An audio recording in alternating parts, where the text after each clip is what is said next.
Buenas tardes, chicas de Ciencias de la Educación. Bienvenidas a esta sesión del día de hoy, donde pues vamos a tratar algunos temas ya que hemos pues puesto sobre la mesa en en las otras asesorías.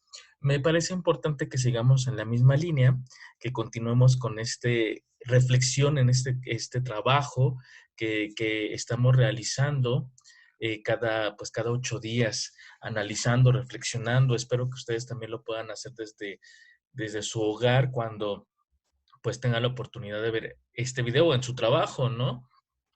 Sabemos y tenemos la conciencia clara en Jaleo Online, pues que ustedes trabajan de manera autónoma, que ustedes trabajan a su propio ritmo, ustedes trabajan eh, con un autoaprendizaje. Pues sean bienvenidos, buenas tardes a esta sesión de esta semana correspondiente al día 5 de junio de 2023. Bienvenidos pues a todos. Vamos a comenzar con ya lo que son ambientes de aprendizaje. ¿Qué es un ambiente de aprendizaje? Veíamos las 2 sesiones que ya pasamos en este cuatrimestre. Eh, un ambiente, pues, es aquello que vamos a propiciar para generar eh, algo, ¿no? Por ejemplo, te voy a poner un ejemplo. ¿Qué decimos? Pues, ¿qué pasa en una fiesta? ¿Hay ambiente o no hay ambiente? Es decir, hay acción, hay movimiento, hay baile, hay alcohol, no sé, ¿no? Yo he escuchado mucho esa frase de, ¿hay ambiente en la fiesta? O sea, ¿sí están de ambiente? Ok, ¿por qué? Porque hay acción, porque hay movimiento, porque hay interacción, ¿no? O sea, no se quedan, si fuera una fiesta que no está de ambiente, ¿qué quiere decir? Pues es una fiesta aburrida, una fiesta donde no hay interacción, no hay baile, no hay bebida, etcétera, ¿no? Entonces, lo mismo pasa en este sentido educativo. Un ambiente de aprendizaje es aquello que tú propicias para que tus alumnos o para que tú mismo puedas generar tu aprendizaje. Como en el caso de Haller Online, en esta modalidad, pues tú eres el responsable de tu aprendizaje.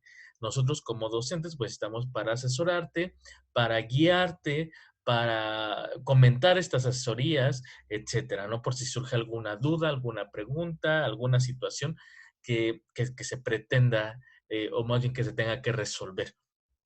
Pero tú creas tu ambiente. O sea, ahorita yo como maestro tengo que adaptar, tengo que prender una lámpara, mi foco prendido, que todo esté en silencio, que no haya ciertos distractores para que mis alumnos puedan tener en cuenta o puedan participar de su sesión sin ningún tipo de distracción. No, son algunos elementos que requerimos, y ahorita más adelante también lo vamos a ver, que requerimos en este espacio digital, ¿no? Ustedes cuando vean el video, pues tienen que, no sé, tomarse un café, tomarse una coca, estar sentados o colocarte los audífonos para no tener más distracción y puedas escuchar al maestro Luis en todo su discurso.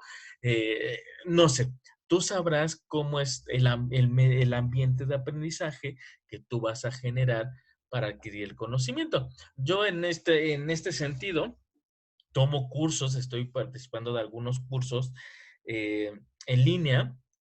Estaba tomando, digo estaba porque tuve que dejarlo. Son 3 años de teología en línea, los sábados.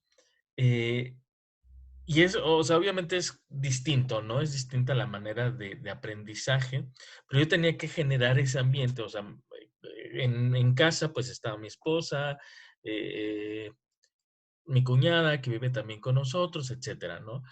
Yo tengo que generar mi ambiente como, pues encerrándome en mi cuarto para no distraerlas a ellas, no distraerme yo, que ellas puedan prender la televisión pues tranquilamente en la sala, yo en mi cuarto, escuchando, realizando las actividades. Entonces, yo creé mi propio espacio, no me dijo el maestro, el profesor, a ver, Luis, ¿te vas a tu cuarto? Vas a hacer... No. Yo mismo propicié ese ambiente de aprendizaje. Lo mismo sucede con ustedes. Yo como docente, yo como profesor, no te estoy indicando qué es lo que tienes que realizar, qué es lo que tienes que hacer para que puedas aprender. Sin embargo, porque tú eres el responsable, ¿no? Tú eres el responsable de esta parte en la que, de tu aprendizaje en esta modalidad. Vamos a ver un poquito, voy a empezar a compartir pantalla.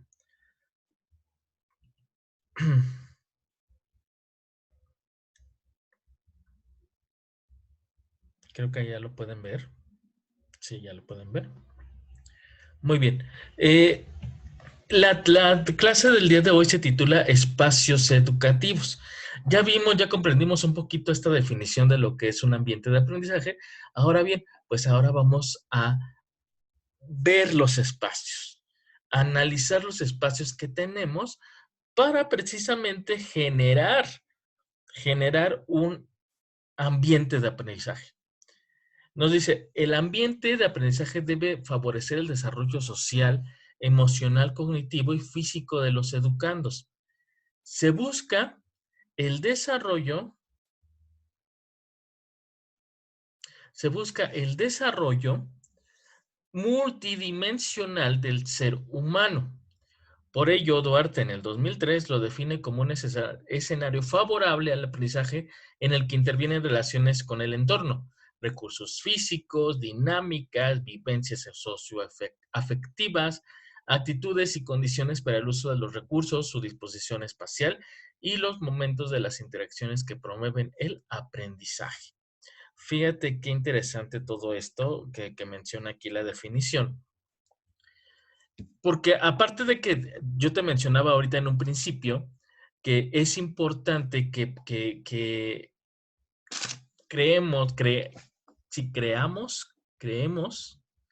de crear, no de creer, sino de crear ese ambiente favorable para mi aprendizaje.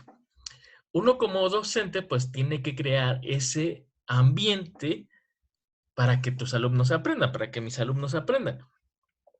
En este caso, fíjate que Duarte lo define no solamente el entorno con los recursos físicos, sino además la dinámica vivencial socioafectiva, las actitudes y condiciones para el uso de los recursos. Aquí me detengo un tanto, porque creo que es importante mencionar que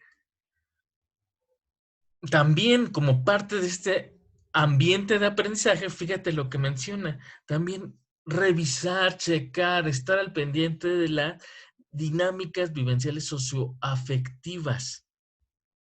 En los últimos años, en nuestro sistema educativo mexicano, se ha tomado mucho en cuenta o a consideración esta parte socioemocional, esta parte en la que los estudiantes, o sea, más bien se toma en cuenta que los estudiantes tengan equilibradas sus emociones para que puedan aprender.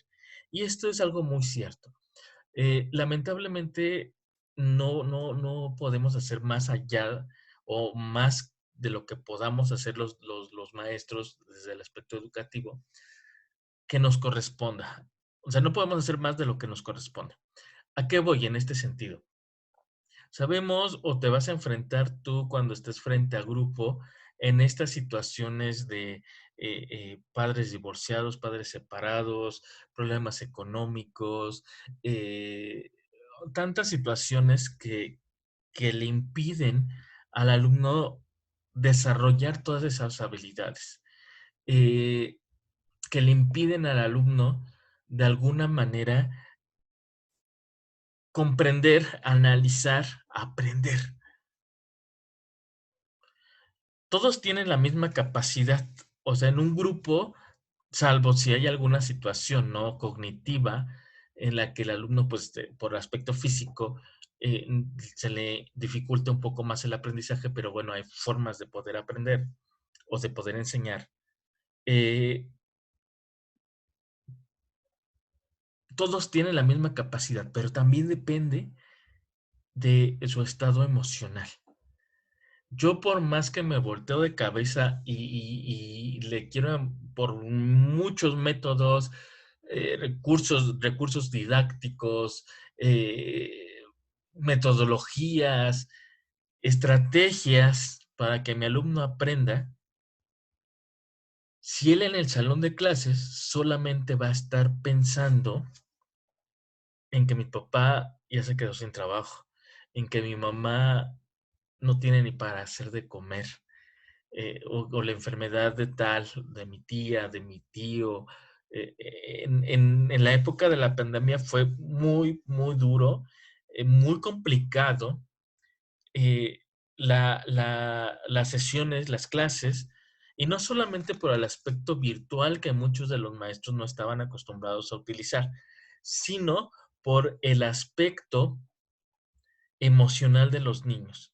Me tocó dar clases a pequeños donde en el cuarto de su casa, en la recámara, estaba su papá, estaba su mamá con oxígeno porque tenía COVID, ¿no? Y el pequeño tenía que entrar a clases. O sea, el niño no estaba en clases, el niño estaba preocupado por lo que estaba sucediendo en casa, estaba preocupado porque él se fuera a contagiar, porque estaba preocupado porque su mamá, porque sus abuelos, porque su entorno estuviera bien. Entonces, el aspecto de aprendizaje en ese momento para el pequeño pasaba a un segundo, tercer plano. Y es normal y es lógico, pero ¿cómo vamos a entonces a adentrar los maestros en este tipo de situaciones?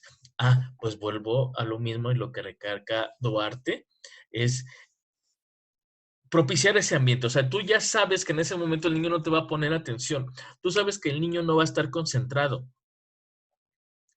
Pues busca entonces. Y no solamente los niños, fíjate que también uno como adulto, uno como maestro, como docente frente a grupo, pues no dejas de ser humano. O sea, porque ya estás frente a grupo, no quiere decir que no tienes sentimientos, que no tienes familia, que no tienes preocupaciones, que no hay problemas. Por supuesto que lo hay. Por eso, fíjate que uno de los temas importantes que también vamos a abordar en el tercer Congreso Psicopedagógico es el aspecto socioemocional del docente. O sea, aquí no, generalmente se enfoca en el estado emocional del estudiante. Ahora también nos vamos a adentrar al entorno socioemocional del profesor, del docente. ¿Cómo están tus emociones? Estudiante de ciencias de la educación que te vas a dedicar a la docencia, ¿cómo está tu estado emocional? Platicaba con una directora la semana pasada que me toca visitar algunas escuelas pues para hacer la invitación a este tercer congreso, y una de ellas me decía, es que estamos preocupados hoy en día porque la tecnología está avanzando a pasos agigantados que nos estamos quedando sin trabajo, nos vamos a quedar sin trabajo. Muchos de los que estamos formando no van a encontrar ya un trabajo como los que existían o los que existen, porque una máquina los puede suplir. Yo le mencionaba, demos gracias a Dios que nuestra profesión como docentes, ninguna máquina, ningún dispositivo lo va a suplir. En este caso, o sea, tú estás tomando clases en línea a través y mediante un dispositivo digital, pero a fuerzas tienes a un docente. O sea, yo estoy aquí como tu docente. O sea, yo, Juan Luis Labastida, docente, profesor, ser humano, hombre, aquí estoy, impartiendo la materia a través de un dispositivo. Que es un poco raro porque dar clase a un dispositivo a través de una cámara no estoy tan acostumbrado, ¿verdad? Es, eh, es algo curioso estar hablando, dando clases y grabarla, ¿no? Sin ninguna interacción. En vivo, ¿no? Porque yo sé que puede haber interacción en otro sentido. Y cuando veas el video y mandes un WhatsApp o mandes tus dudas a través de la plataforma. Pero sí, en este caso, o sea, es diferente la manera en que estoy impartiendo la clase, pero no deja por eso porque usemos la tecnología de que un docente esté impartiendo la sesión. La dinámica, el ambiente de aprendizaje es distinto, sí, porque ahora es a través de un dispositivo, pero gracias a Dios el papel del docente, que es quien forma a las demás licenciaturas, a las demás profesiones. Un maestro es el que va a estar al frente de un ingeniero o que se está formando para ingeniero, para arquitecto, para abogado. Entonces, un maestro siempre va a estar al frente. Sintámonos dichosos por esta parte en la que, pues sí, yo sé que la tecnología pues va avanzando y va a seguir avanzando a pasos agigantados, pero no por eso nos van a sustituir a los docentes. Las condiciones de liderazgo y de gestión de espacio dan acceso a visibilidad al aprender, porque también se comunica con las necesidades y aspiraciones del educando. Sin embargo, no se olvida que en este espacio se determina la condición social, psicológica y psicosocial donde ocurre el acto educativo. Entonces, si bien es esta parte, ¿no? En la que eh, se ven las necesidades, se comunican las necesidades y aspiraciones del educando. ¿Qué aspiraciones tiene? Y aquí ya también te quiero preguntar, ¿tú a qué aspiras? ¿Por qué ingresaste a estudiar una licenciatura? ¿Qué es lo que te está motivando a continuar? ¿Qué es lo que te está motivando a pagar una colegiatura para terminar tu licenciatura? ¿Qué te motiva a terminar la licenciatura? ¿Qué te motiva a tener un título universitario? Un título y una cédula profesional. Y dice, no se olvida que en ese espacio, en ese ambiente de aprendizaje, se determina la condición social. Fíjate también qué importante, ¿no? Yo he conocido maestros rurales, maestros que tienen que irse a vivir a la comunidad donde van a impartir clases. Y ha sido una experiencia padrísima, de verdad, debe ser una experiencia muy, muy grata, muy bonita, el hecho de poder trasladarte de un lugar, de un espacio, de tu lugar de origen a otro espacio, ¿no? Y en esta parte, pues bueno, yo no puedo utilizar el internet porque a veces en las comunidades no hay.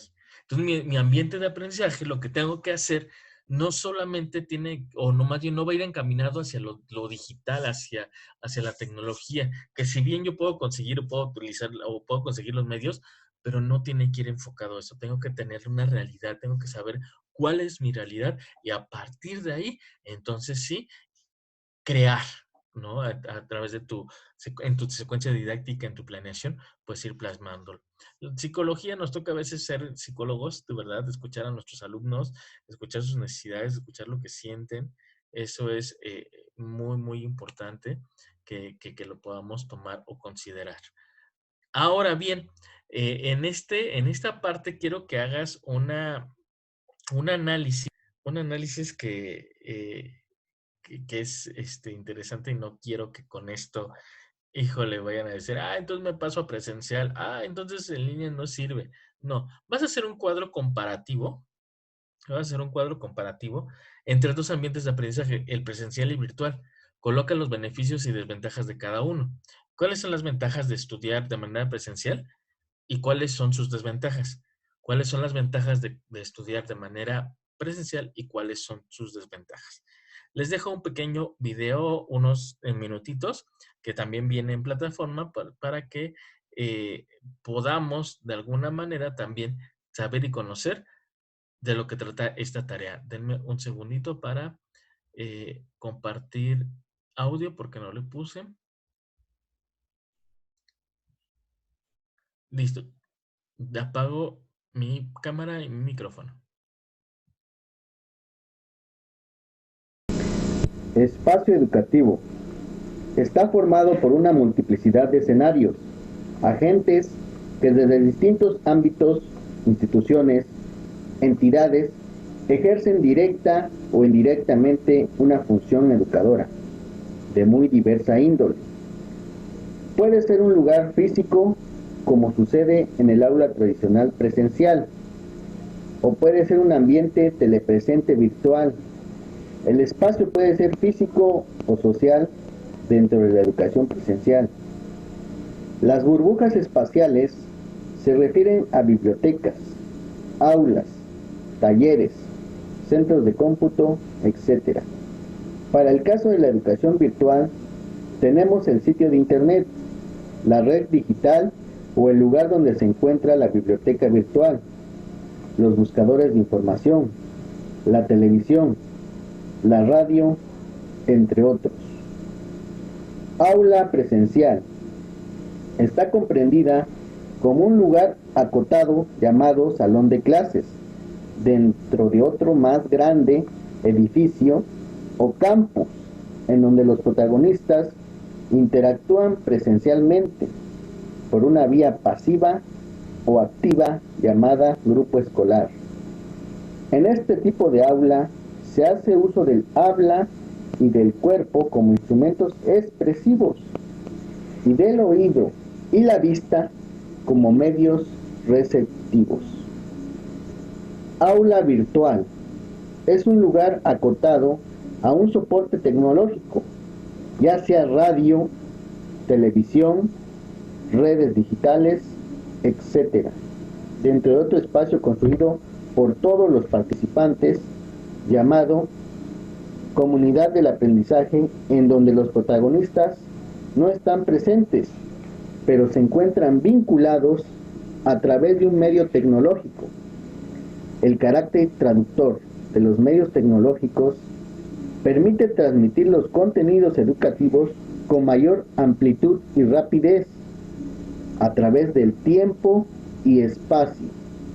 Las diferencias que hay entre el espacio presencial y virtual es que en el espacio físico del aula tradicional los movimientos están restringidos al tamaño del lugar y al tiempo, generalmente corto, mientras que en el aula virtual, al no existir limitaciones espacial física, es posible incursionar en otros espacios, aulas virtuales. Tanto en el aula presencial como en la virtual, el profesor usó su aparato fonador para exponer los temas de su clase y utiliza un pizarrón o rotafóleo para escribir y dibujar o proyectar un video o unas imágenes, mientras que los alumnos se sirven de sus aparatos auditivos y visuales biológicos o tecnológicos para percibir los mensajes de ego profesor y después convertirlos en un mensaje propio. Canon para el uso pertinente de los medios en el aula. El uso pertinente de los medios de comunicación en el aula dependen de varios factores. El primero es el tipo de mensaje contenido para transmitirse. Este se refiere a que los medios se están diferenciados por sus usos cognitivos, es decir, unos son pertinentes para la memorización que para motivar la acción de la misma. Unos son más rápidos en su emisión o transporte y otros más lentos. La disponibilidad del medio, los medios puede estar más o menos disponible tanto para el emisor como para el receptor. A veces una escuela no cuenta más que con un pizarrón y unos gises, y no es posible proyectar una filmina, pasar un video, y otros casos los alumnos no cuentan con computadoras o internet. El tercer punto, costo-tiempo. Para producirlo, en este sentido, las producciones audiovisuales o videoconferencias pueden ser más caras que la lectura de un texto o la elaboración de un esquema explicativo. Asimismo, implica un tiempo mayor o menor. Es así que redactar un escrito puede llevar tiempo que la elaboración de un documental.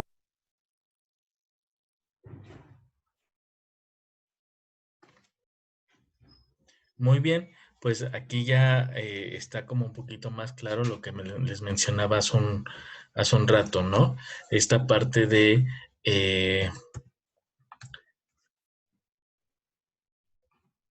esta parte de la diferencia entre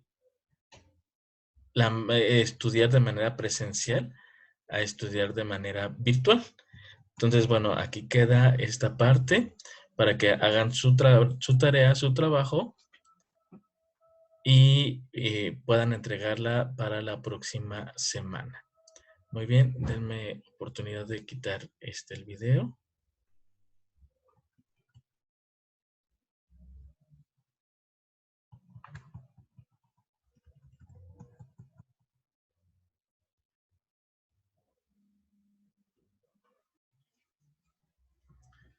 Muy bien, listo. Pues con esto terminamos lo que es ambientes de aprendizaje y vamos a enlazarla con lo que decíamos hace un rato de la comunicación. O sea, para poder tener un ambiente de aprendizaje óptimo, pues requerimos forzosamente pues esta parte de la comunicación. Ya veíamos los elementos, ¿no?, que componen la comunicación.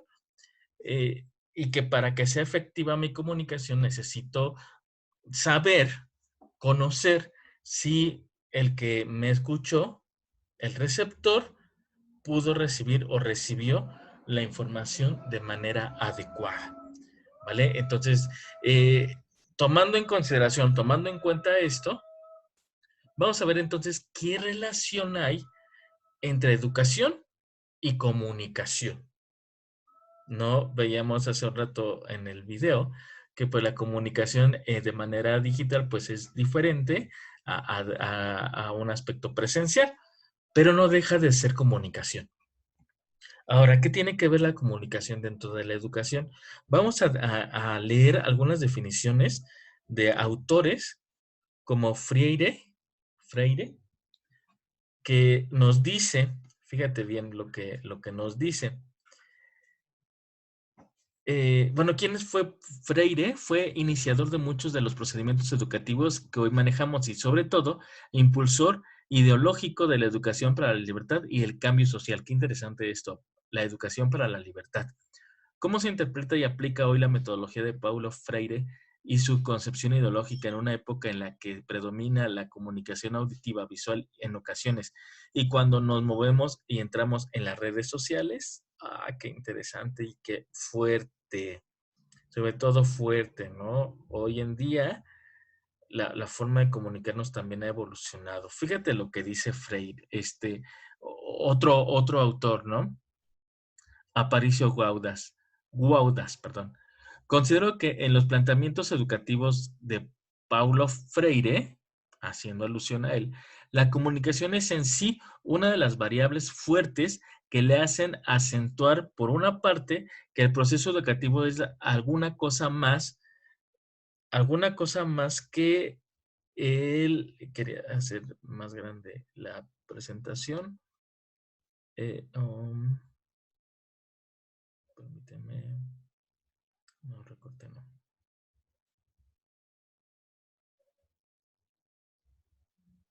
Mm, No. Muy bien, seguimos, no hay problema. Dice que el proceso educativo es alguna cosa más que mera transmisión de conocimiento, conceptos, pues requiere y esta sería la segunda cuestión, que se pongan en común esos conocimientos, conceptos, saberes, partiendo de la perspectiva y dinámica singular de cada una de las personas participantes en dicho proceso, alumno, profesor, directivos, padres de familia, ¿no? eh, Partiendo de la perspectiva y dinámica singular de cada una de las personas participantes en dicho proceso, que es fielmente un proceso comunicativo que suscita e implica tanto la verbalización como la racionalización, en sentido pleno y por lo tanto incluyendo el cuerpo entero y la consiguiente humanización inherente a esta misma, empalabrar el mundo y los seres vivientes que en él habitamos.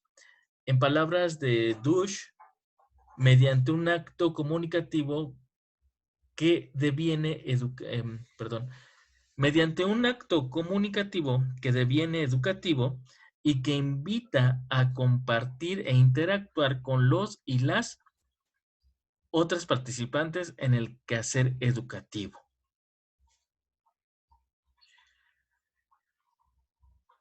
Que me pongo a reflexionar, qué interesante, qué profundo esto que acabamos de leer, pero más, o ¿por qué digo esta parte de profundo? Porque podría sonar un tanto hasta contradictorio, ¿no? Que dice que la comunicación, más bien que la educación, no solamente se reduce a la transmisión de conocimientos, sino también a la puesta en práctica, a la puesta en práctica de todos los que estamos involucrados en la educación. Por eso te mencionaba, ¿no? Padres, madres, docentes, directivos, el propio alumno. O sea, sí o sí, en la educación debemos de tener una comunicación asertiva, efectiva. Es un acto comunicativo que deviene educativo y que invita a compartir e interactuar con las y los otros participantes en el quehacer educativo. Es decir, la comunicación dentro de la educación no solamente se va a enfocar o a estancar en las palabras, en el diálogo del docente hacia el alumno. No, sino que también tiene que intervenir todos los agentes educativos, todos los que participamos de alguna manera en el quehacer educativo, en el que el alumno aprenda el diálogo, la comunicación. Hoy en día es muchísimo más fácil, ¿no? O sea, de repente, por vía WhatsApp, correo electrónico, hasta las redes sociales, el hablar, ¿no? De manera personal. Eso también es muy importante que consideremos.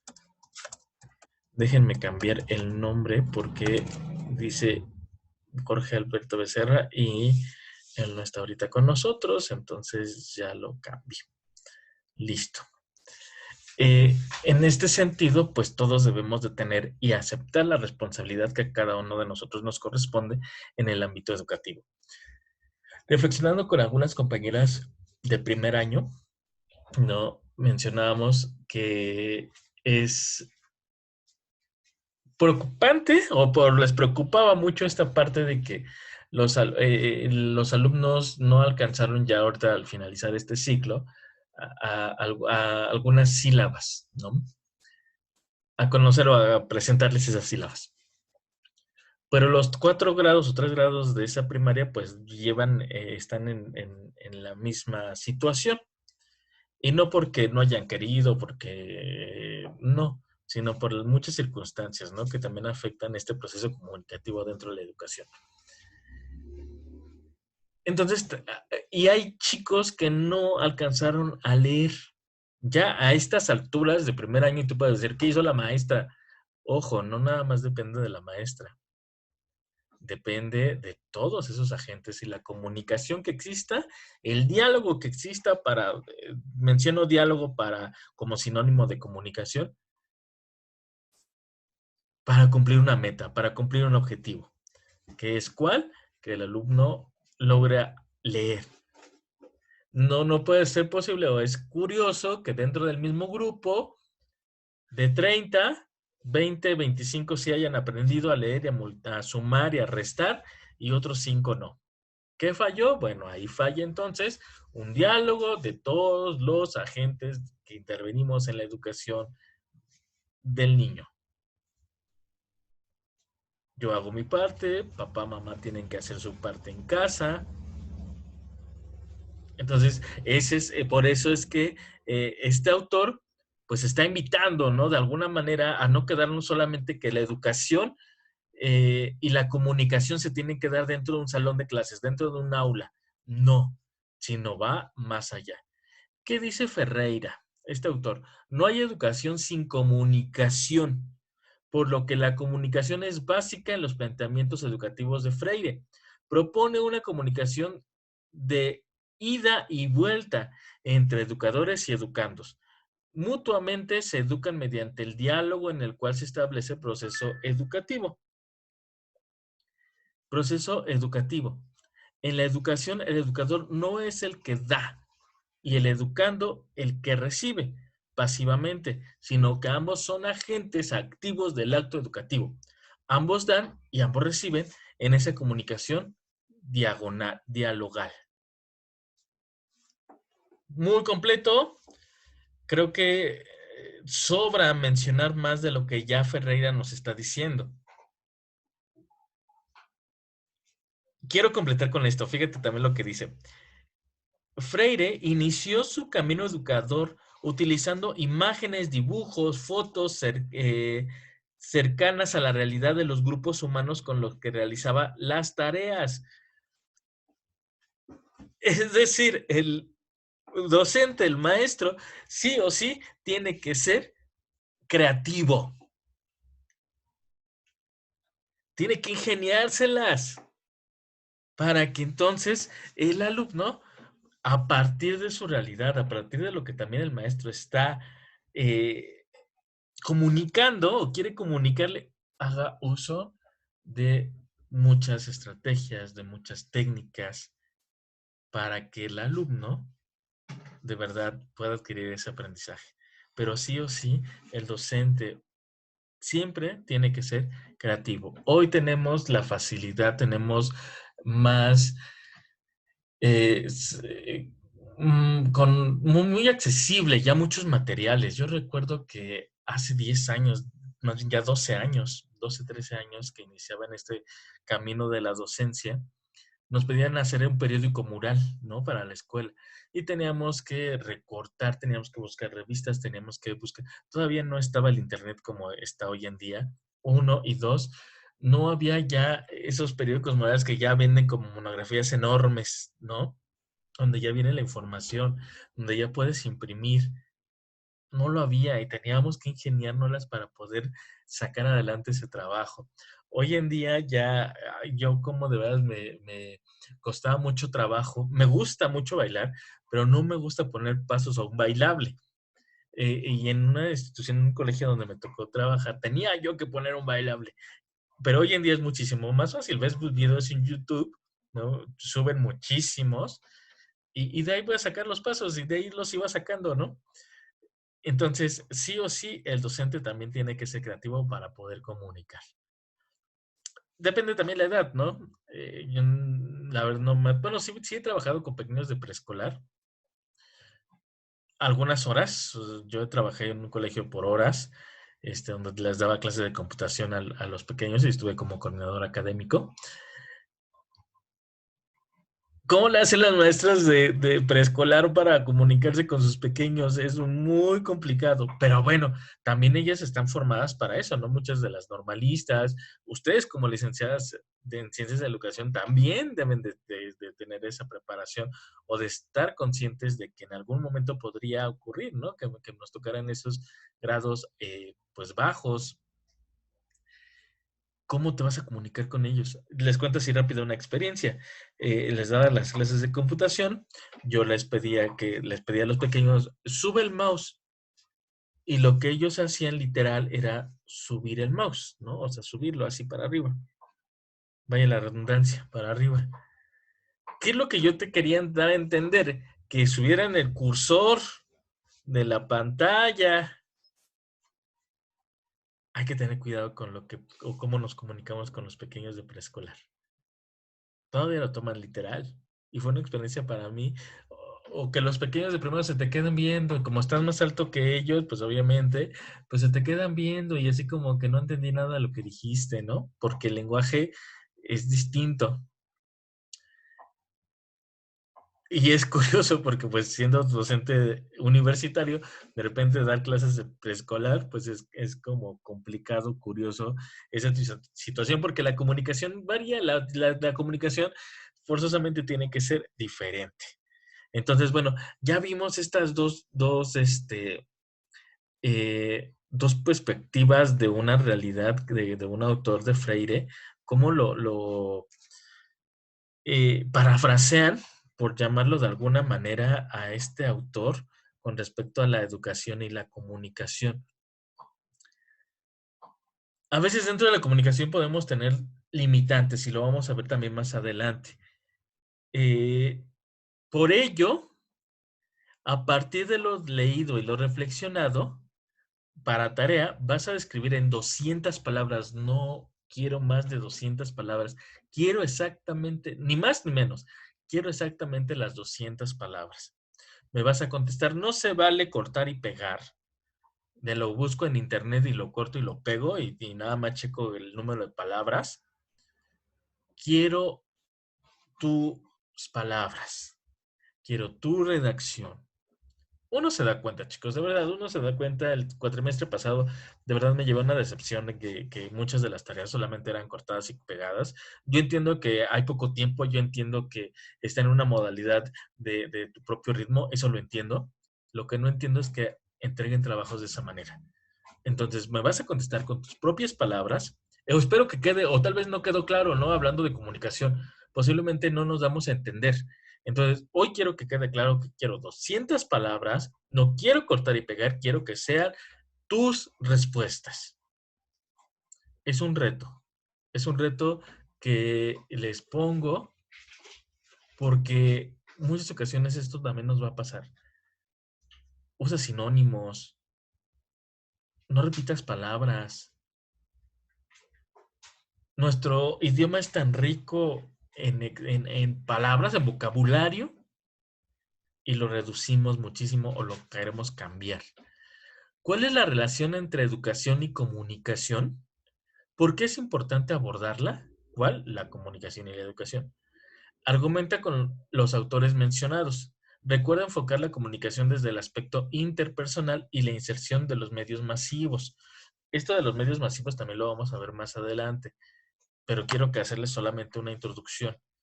La educación también va a hacer uso de esos medios masivos para llegar a las personas que desconocen, a las personas ignorantes, y no utilizo esta palabra de ignorantes como una ofensa, sino como un calificativo. ¿Por qué? Porque realmente, o sea, una persona que desconoce es una persona que ignora, por lo tanto es ignorante. En muchas materias, en muchas circunstancias, como la educación también va a hacer uso de esos medios masivos. Entonces, pues bien, aquí te dejo esta tarea para la siguiente semana. Espero que pues la puedas analizar, la puedas comprender y redactar las respuestas de estas 3 preguntas con un máximo de 200 palabras. Muy bien, pues de aquí pasamos a la siguiente materia y última, que es modelos educativos. Quiero dejarles este video para asegurarme que también lo están viendo, acerca de los modelos educativos de México de 1990, el modelo 1993 y el modelo 2017. Este modelo 2017, bueno, ambos modelos los llevábamos a cabo todavía. Hoy con las reformas que ha habido, pues ha habido un cambio. Sin embargo, hay una base en estos dos. Les pongo entonces el video. Se quedan con el video y con esto pues vamos a comenzar la siguiente clase a hacer un análisis de él. Muy bien, denme oportunidad, compartir sonido. Para que salga en toda la pantalla.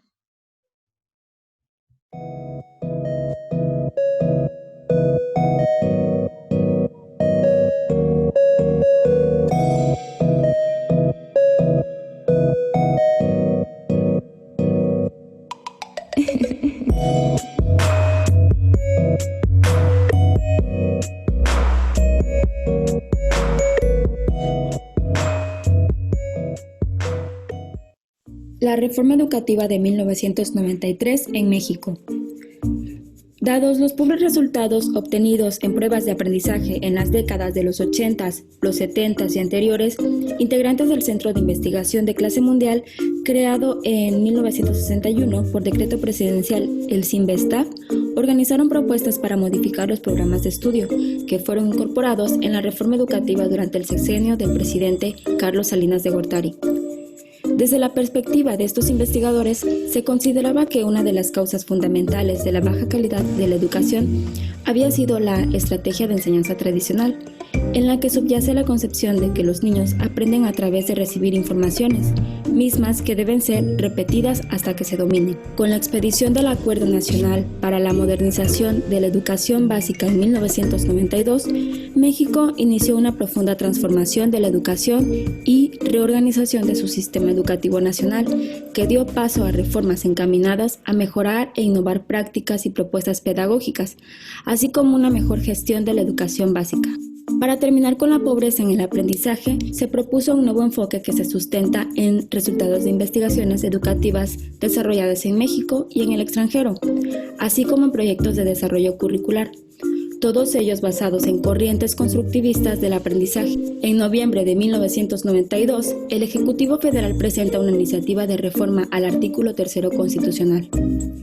A partir de ahora, la educación básica se conforma por preescolar, primaria y secundaria, y se busca obtener una educación de alta calidad que responda a las necesidades básicas de aprendizaje de las nuevas generaciones, que son 4. 1. Adquieran y desarrollen las habilidades intelectuales, como lo son la lectura, escritura, expresión oral, búsqueda y selección de la información, la aplicación de las matemáticas a la realidad.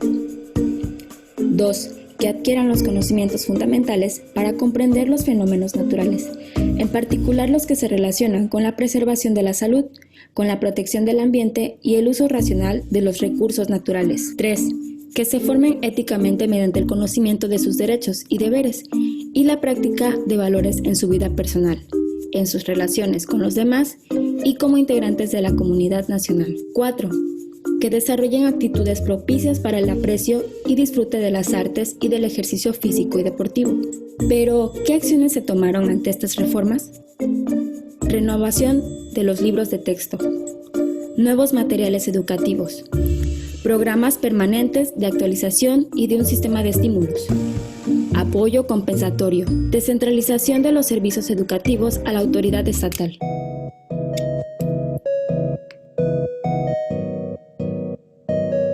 Soy el maestro Óscar Godoy del Valle, laboro en la escuela primaria Dr. Raimundo Abarca Alarcón de la colonia Playa Pie de la Cuesta. La educación en el 1993 y anterior se caracterizaba por ser una educación vertical, en donde el maestro enseñaba a través de la comunicación. No había una reciprocidad entre el maestro y el alumno. El maestro solamente se dedicaba a comunicar y el alumno a recibir la información. Para ello el alumno solamente se volvía como un receptor. Esto estaba basado en el enfoque conductista, en donde solamente lo que interesaba era generar cambios de conducta basado en estímulos. Entonces esta parte fue la que se vino a descubrir que no estaba dando resultado para el tipo de ciudadano que se requería en el país. El país fue evolucionando a través del tiempo y por lo tanto tenía que evolucionar la educación. Los alumnos entonces se empezaron a convertir en alumnos receptores, no en alumnos críticos ni en alumnos reflexivos. Tenía como característica fundamental la memorización. Se trabajaba más con el aspecto cognitivo, no había desarrollo de habilidades, no había desarrollo de actitudes, cosa que hoy en día es un poco diferente. Yo tengo aproximadamente 28 años trabajando como docente, sin embargo puedo afirmar que en la actualidad el 60% de los maestros siguen trabajando con el modelo tradicionalista. El nuevo modelo educativo en la actualidad solamente lo conoce el secretario de Educación, Nuño. ¿Por qué lo digo así? no porque sea muy enérgico en mi apreciación, sino porque este modelo educativo, el que él ha estado pregonando, es el mismo modelo educativo del 2011. Los alumnos desde el 2011 y en la reforma del 2004 de preescolar ya estaban trabajando con el enfoque de aprender a aprender. Es decir, que los alumnos, al interactuar con el objeto de conocimiento, el maestro, con una contextualización y ambientación sobre todo, los alumnos a través de proyectos, por ejemplo en preescolar, empezaron a trabajar este sistema de aprender a aprender. En la reforma de la educación primaria que se generalizó en el 2011, los alumnos fueron enseñados ya a trabajar a partir de las prácticas sociales del lenguaje. ¿Y cuáles son estas prácticas sociales del lenguaje? Pues que el maestro tiene que trabajar con los conocimientos que el alumno adquiere a través de la vida cotidiana, en el supermercado, en la calle, en la tienda, etcétera, etcétera, y vincularlos a tres ámbitos: el ámbito académico, el ámbito comunitario, y entonces a partir de ellos el alumno va a aprender con la contextualización y con la ambientación de los aprendizajes que el maestro va a crear en su propia aula. El maestro ya no, en la actualidad, ya no va a enseñarles qué es lo que tienen que hacer, ya no les va a dar órdenes, solamente les va a facilitar el aprendizaje. El secretario Nuño dice que es una nueva reforma, sin embargo no es ninguna nueva reforma. Cualquier persona que entendió la reforma del 2011 sabe que es lo mismo y que no ha cambiado en nada. Si queremos que todos los niños, niñas y jóvenes tengan una oportunidad de desarrollar sus talentos y capacidades, no pueden seguir aprendiendo de la misma manera en que lo hicieron sus padres y sus abuelos. Necesitamos una verdadera revolución educativa. Para lograrlo, primero había que revisar qué y cómo estaban aprendiendo los estudiantes mexicanos. Por eso, con la reforma educativa, inició un proceso de consulta que permitió construir una nueva propuesta pedagógica que parte de una premisa fundamental. Primero son los niños. En julio de 2016 presentamos esta propuesta y fue analizada durante varios meses por maestros, directivos de escuelas públicas y privadas, padres y madres de familia, académicos, organizaciones de la sociedad civil, empresarios, legisladores, niños, niñas y jóvenes, el INEE, el CENTE, las escuelas normales, hablantes de lenguas indígenas, así como las propias entidades federativas. En total, el CIDE, encargado de recopilar y ordenar las opiniones, capturó más de 300,000 comentarios. Tomando en cuenta todas estas aportaciones, ahora presentamos el nuevo modelo educativo. Nuestro principal objetivo es que todos los niños y jóvenes, sin importar su condición y contexto, desarrollen su potencial para ser exitosos en el siglo XXI. Lo que buscamos es educar para la libertad y la creatividad. Planteamiento curricular. Antes, la educación buscaba transmitir la mayor cantidad de conocimiento. Hoy hay tal cantidad de información que la memorización es insuficiente. Y en cambio, es cada vez más importante aprender a razonar, a pensar por sí mismos y a resolver problemas. Por ello, el planteamiento pedagógico del nuevo modelo educativo es que los niños aprendan a aprender. En ese sentido, el nuevo currículo se concentra en los aprendizajes que son clave para que los niños y jóvenes puedan seguir aprendiendo a lo largo de su vida. La escuela al centro del sistema educativo. Para lograr este cambio en la educación, el nuevo modelo educativo plantea la reorganización del sistema educativo para poner la escuela al centro de todos los esfuerzos. Esto significa que los planteles tengan más autonomía, tanto en su gestión como en su currículo.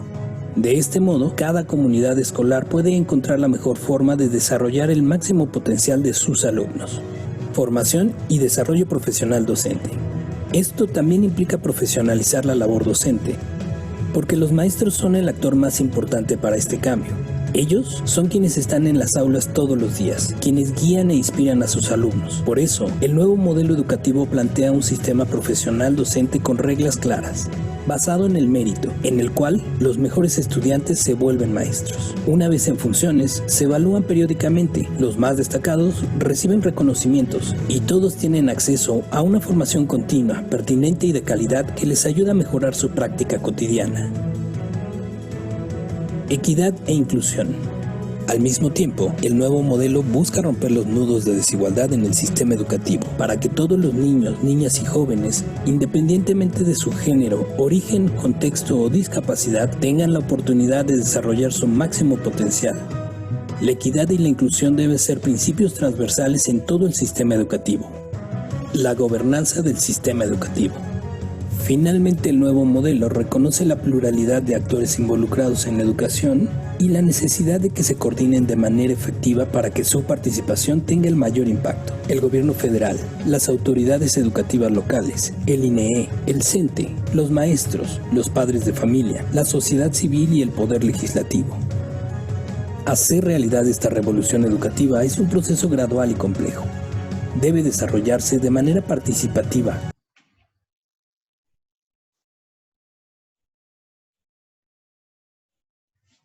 Muy bien, chicos, pues hasta ahí lo vamos a dejar el día de hoy. Se los dejo ahí de suspenso para que vayan terminando de ver y de comprender cómo estos dos modelos, el 93 y el 2017, para que los comencemos a la siguiente clase a reflexionar más. Ojalá se puedan conectar. Y pues bueno, nos vemos entonces la siguiente sesión. Muchas gracias, chicos. Excelente semana. Bendiciones.